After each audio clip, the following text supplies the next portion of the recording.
increased disability and mortality in end-stage renal disease patients.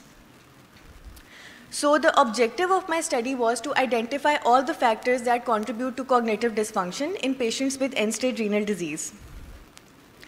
Now, in order to identify cognitive dysfunction in patients, we used an assessment tool. It's called the Montreal Cognitive Assessment.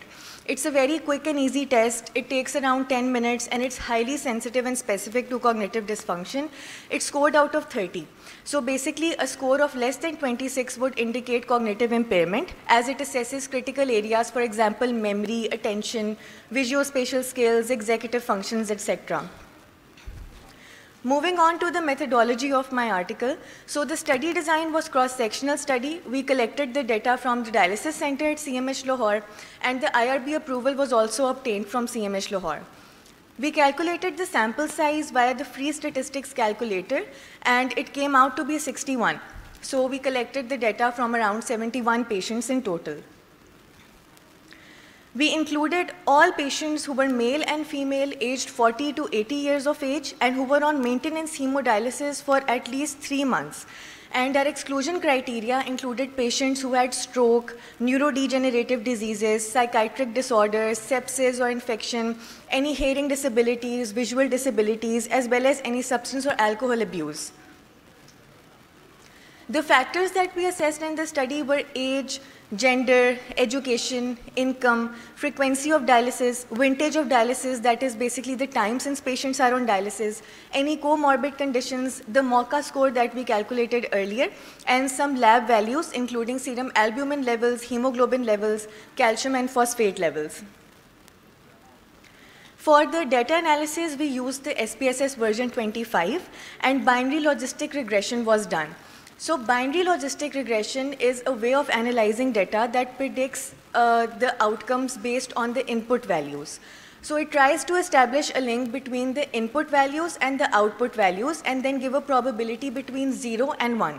So in our case, all the input values were basically the factors that we had to assess that I discussed earlier, and the output variable was cognitive impairment. The median score on the MOCA test was found out to be 25, and cognitive impairment was defined as a score of less than 25. So all the variables that had a p-value of less than 0.25 were considered significant on the univariate stage, and these variables were included in the multivariate model as well. So talking about the results as shown in the table, on the univariate levels and the frequency of hemodialysis were significant. But on the multivariate analysis, only serum calcium levels came out to be significant. So let's move on to the discussion of certain important points. First, let's talk about calcium. So we know that calcium has a very key role in cognitive dysfunction. It's involved in multiple areas, for example, neurotransmitter release, excitability of the neurons, synaptogenesis, etc. Therefore, when there is an overall low calcium level in the body, it causes a lower calcium influx in the CSF as well. And all of this leads to cognitive impairment. Moreover, when we talk about age-related brain changes, for example, there is cerebral atrophy, there is cortical thinning, all of this can lead to cognitive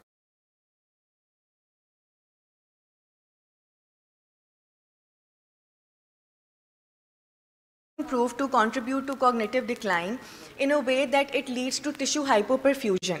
And hypoperfusion can lead to hypoxia, and when this hypoxia becomes chronic, it can eventually cause neurodegeneration. And there are various mechanisms to cause this. For example, there's disruption of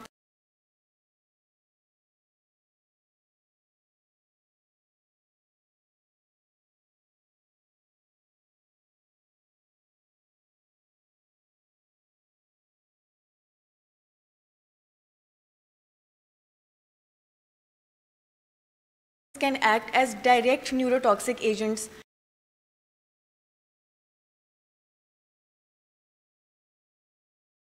and they can act as reactive oxygen species, inducing oxidative stress on the neurons. Hence, in patients with end-stage renal disease, this is quite common. So when we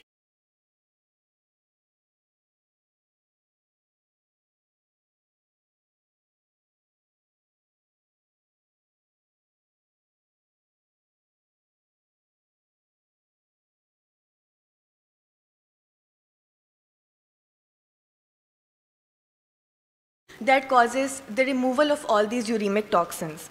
Hence, cognitive dysfunction may slightly improve post-dialysis, and that can be a temporary improvement. It's important to highlight that dialysis also leads to a reverse osmotic shift, and that is due to the uremic solutes as well. And this can eventually cause cerebral edema as well. And a study that I will highlight at the end of my presentation, we also came across the fact that when we talk about changes in the mean arterial pressure, if a patient is on dialysis and there is a change of even 10 millimeters of mercury in the mean arterial pressure, that increases the chance of cerebral ischemia by 3%, which means that patients on end-stage renal disease are inevitable to develop these consequences. So talking about vasculopathy, so like I suggested, our data does not include any comorbid conditions, diabetes, ischemic or hypertension, ischemic heart disease or hypertension that can lead to cognitive impairment, and these all conditions cause vasculopathy. So we read certain other studies as well to support this diagnosis, and it was identified that vasculopathy can lead to vascular bed abnormalities, and these vascular bed abnormalities can eventually cause neurological events, for example, stroke. But they might not be directly linked to neurodegeneration. This is like an accessory pathway that causes cognitive dysfunction in these patients. So the conclusion of my study was that lower levels of calcium are a strong predictor of cognitive impairment in patients with end-stage renal disease. Hence, if we know of patients who have hypocalcemia, we should screen them for cognitive impairment and then correct the hypocalcemia levels either pharmacologically or by altering the dialysate levels. So like every study, ours also had certain limitations. For example, our sample size was just 61 patients and our data was of 71 patients, which is a relatively smaller sample size. Other than that, the cutoff value for the MOCA score to make an accurate diagnosis is also yet to be defined. So these are all the references that I used in my study.